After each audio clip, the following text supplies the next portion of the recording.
waters here, and that's why some say the Republicans have no choice but to call out that perceived lawlessness and do something as politically unpopular as impeach him.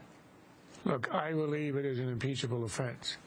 If the circumstances were different, if we were at the beginning of a presidency, if we hadn't had years when the Congress has been supine and unresponsive at other grabs of their authority by the executive, like Obama unilaterally changing Obamacare after it was passed about 30 times with no response from the Congress, the same as Obama essentially rewriting some of the drug laws.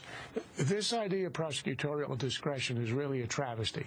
It is intended for extreme cases, for a case where you want to show mercy for an individual or two, where it's unusual incident, unusual circumstances, and you say, okay, we're going to give this person a pass. It was never intended to abolish a whole class of people subject to a law and to essentially abolish whole sections of a law. And that's exactly what's happening here. What they keep saying is sort of this plaintiff complaint that we really want this. It's time. The Republicans didn't do it. We tried to get it passed in Congress, and we couldn't. And therefore, the president must act, which, as I have to tell you, somebody who practiced law for 10 years, it makes my brain freeze up.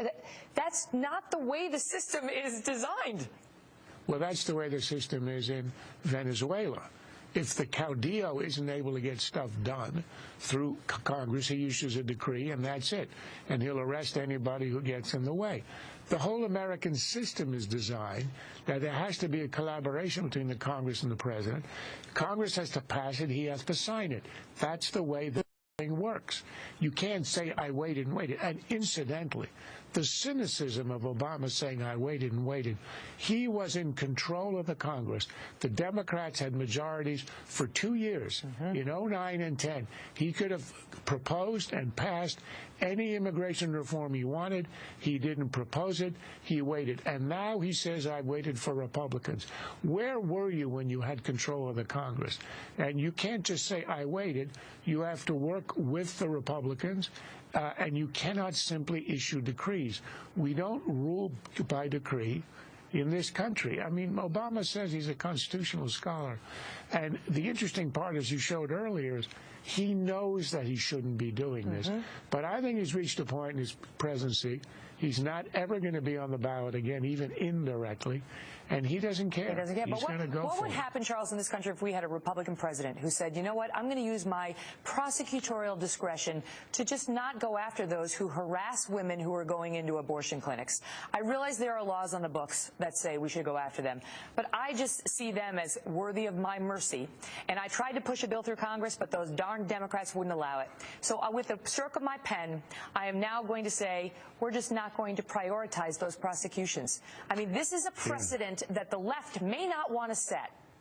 Well, the example I like to use is, let's say you get a Republican president who says, I've tried to get the abolition of the capital gains tax because it's hurting our economy, but the Congress simply won't cooperate, and I will not wait. So I have issued an executive order that the IRS will no longer collect capital gains taxes or pursue anybody who doesn't pay them.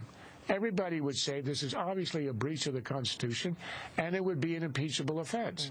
And, of course, if it's a Democrat and it's for an issue where the media are rather sympathetic, they let it pass. But I think you're right. The Democrats will rue the day when this kind of invasion of the territory of Congress was allowed to pass. And it isn't only that Democrats are not defending their own institution, as you would have expected in the day of the great Democrats. It's that they are applauding and encouraging this sort of usurpation of their power, and they will regret it because there's going to be a Republican administration one day, and they will be on the receiving side of precedents that they themselves have set and did nothing about. It's extremely short-sighted, and they will not always like the person they have in the White House. Charles, thanks for being here. Pleasure.